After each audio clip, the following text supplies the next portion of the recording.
স্বাগতম আপনাদের অটোক্যাডের সিরিজ টিউটোরিয়ালের আজকের টিউটোরিয়ালে আমরা অটোক্যাডে কিভাবে কলাম লেআউট প্ল্যান করে সেটা দেখব।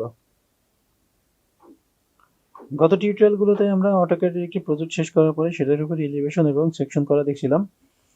আজকে সেই প্ল্যানের উপরে আমরা কলাম লেআউট প্ল্যান করা দেখব। তো কলাম লেআউট প্ল্যান করার জন্য আমার যেটা দরকার হবে সেটা হচ্ছে এই কলামগুলো দরকার হবে। এই লেআউটের মধ্যে যে কলামগুলো আছে শুধু কলামগুলো দরকার হবে। তো আমরা যেটা করব এখান থেকে আইসোলেট কমান্ডের মাধ্যমে লেয়ার আইসোলেট কমান্ডের মাধ্যমে এখান থেকে আমি যেটা করব কলামটাকে সিলেক্ট করে একটা ইন্টারপ্রেস করব, তাহলে যতগুলো কলাম আছে ড্রয়িং এর মধ্যে শুধুমাত্র লেয়ার ওই কলামের লেয়ারটা শুধু থাকবে, বাকি লেয়ারগুলো অফ হয়ে যাবে। তো আমি এখন যেটা করব এই কলামের লেয়ারটাকে সিলেক্ট করে কপি করব। কপি করার পরে এটা এখানে রেখে দিয়ে জাস্ট রেখে দিলাম। রেখে দেওয়ার পরে এখন লেয়ারটাকে আনআইসোলেট করে দেব। লেয়ারটাকে আনআইসোলেট করে দিলে তাহলে আমার কলামগুলো আমি এখানে পেয়ে গেলাম।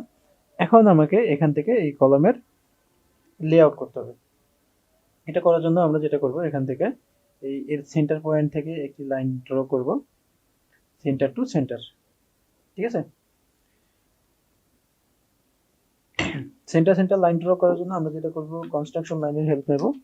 কনস্ট্রাকশন লাইন নেওয়ার পরে আমরা এখান থেকে এভাবে আউটসাইডে যেগুলো আছে এগুলোর এভাবে সেন্টার মার্ক করব। এভাবে সেন্টার মার্ক করে ফেললাম। একটা আছে এটারও সেন্টার মার্ক করে দিলাম। এখানে একটা আছে এটার সেন্টার মার্ক করে দিলাম এভাবে। তারপরে এইটারও সেন্টার মার্ক এভাবে করে দিলাম। করে দেওয়ার পরে এখন আমরা হরিজন্টালি একটু সেন্টার মার্ক করি। এখান থেকে এই পর্যন্ত সেন্টার, এখান থেকে এটা সেন্টার, এখান থেকে এটা সেন্টার হবে, এখান থেকে এটা সেন্টার হবে, এরকম করে এটাও একটা সেন্টার হয়ে গেল। ঠিক আছে, তো এই পর্যন্ত কমপ্লিট হয়ে গেল। এই পর্যন্ত কমপ্লিট হওয়ার পরে এখন আমরা যেটা করব সেটা হলো এই কলামের নাম্বারিং করার জন্য আমরা এখান থেকে ড্রয়িং এর মধ্যে ধরেন এখান থেকে অফসেট করব 5 ফিট, এভাবে 5 ফিট, এভাবে 5 ফিট, এভাবে আর 5 ফিট হচ্ছে এভাবে। এখন আমরা যদি এখান থেকে ট্রিম করে দিই, এখান থেকে ট্রিম, এভাবে ট্রিম, এখান থেকে ট্রিম, এখান থেকে ট্রিম, এখান থেকে ট্রিম। ট্রিম করার পরে এখন আমরা আউটসাইডের যে এক্সটেনশন লাইন আছে এগুলো কেটে দিতে পারি। এইভাবে এক্সটেনশন লাইনগুলো কেটে দিলাম। কেটে দেওয়ার পরে এখানে আমরা চাইলে যে কোনো ধরনের ইফেক্টও ইউজ করতে পারি। এখান থেকে যদি লোডে যাই, যাওয়ার পরে এখান থেকে লোডে গেলাম, যাওয়ার পরে ধরেন এখান থেকে ড্যাশ লাইনের এই ইফেক্টটা নিলাম, তারপরে ওকে। এই ইফেক্টটা এখানে দেওয়ার জন্য আমরা যেটা করব এখানে লোডের উপর ক্লিক করার পরে এখানে ড্যাশ লাইনের উপর ক্লিক করে এভাবে দিয়ে দেব। এখানে স্কেলের মানটা একটু বেশি আছে, আমরা চাইলে স্কেলের মানটা আরেকটু কমাই দিতে পারি। এখানে 1 আছে, এটাকে ধরেন আমি করে দিলাম 0.5।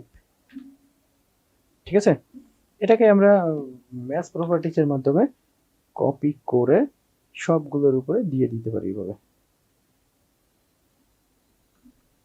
ঠিক আছে, তাহলে এরকম দেখাবে। এখন এখানে আমাদের কলামের নাম্বারিং করতে হবে।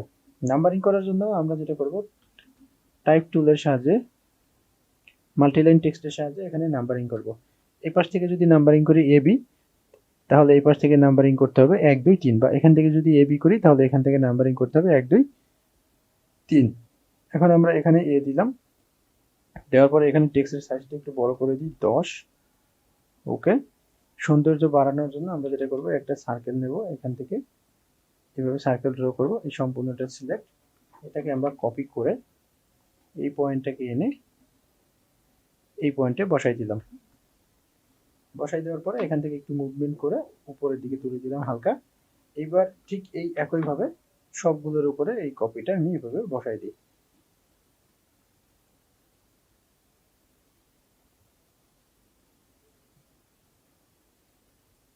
এভাবে করে সবগুলোর উপরে দিয়ে দিলাম এবং আমি এখান থেকে আর একটা কপি নিয়ে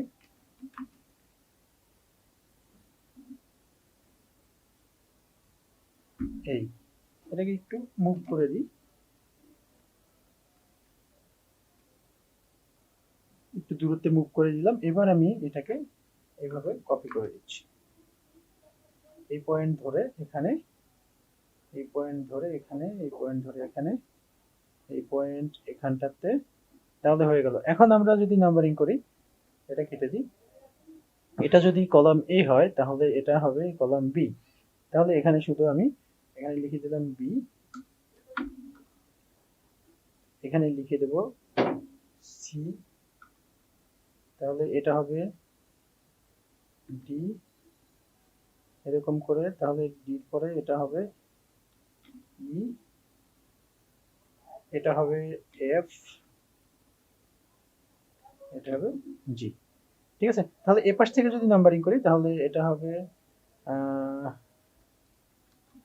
1, এ পাশ থেকে এটা 2, 3, 4,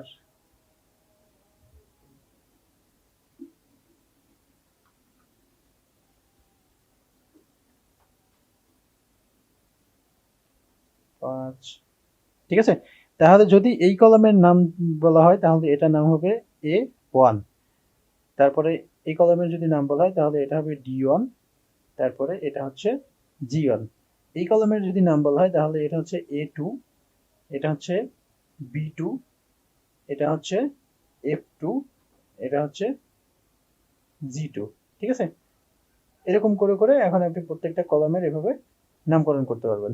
তাহলে এই ছিল মূলত হচ্ছে কলাম কোডিং বা কলাম লেআউট প্ল্যান এরকম। আর আপনি যদি চান যে এই কলাম থেকে এই কলামের ডাইমেনশনটা দেখাতে, সেটাও আপনি দেখাতে পারেন। ডাইমেনশন দেখানোর জন্য আমরা যদি এখান থেকে এরকম করি, এখান থেকে এই পর্যন্ত এই ডাইমেনশনটা দেখাই দিলাম। এভাবে প্রত্যেকটা ডাইমেনশন দেখাইতে চাইলে আপনি সেটাও দেখাইতে পারেন। ডাইমেনশন দেখানোর জন্য সবগুলো একই লেভেলে থাকলে আমরা কিন্তু এখানে কুইক ডাইমেনশনের মাধ্যমে এই কাজটা করছিলাম। কুইক ডাইমেনশনে ক্লিক করলাম, এইভাবে মার্ক করে দিলাম, এরপরে ডাইমেনশনটা কোথায় দেখাতে চাই সেটা এইভাবে দেখাই দিলাম। তাহলে এখানে থেকে বোঝা গেল যে এই কলাম থেকে এই কলামের দূরত্ব এত, তারপরে এই কলাম থেকে এই কলামের দূরত্ব এত, এই কলাম থেকে এই কলামের দূরত্ব এত। ঠিক আছে,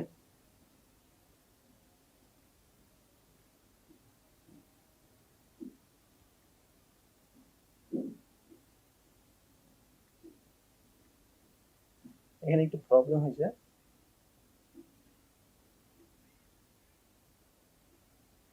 এটা আমরা মাপবো DAL, এখান থেকে এখানে এই অবস্থায় আমরা দেবো DCO, কুইক ডাইমেনশন।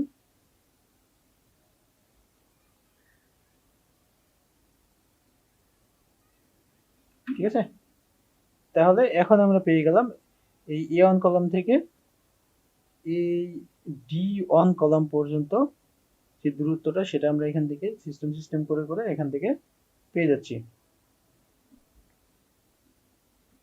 আচ্ছা,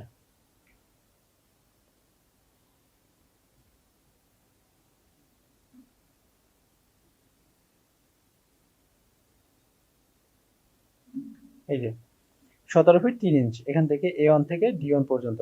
আর D1 থেকে G1 পর্যন্ত দূরত্বটা হবে এই যে এটা 17 ফিট 3, সেম দূরত্ব।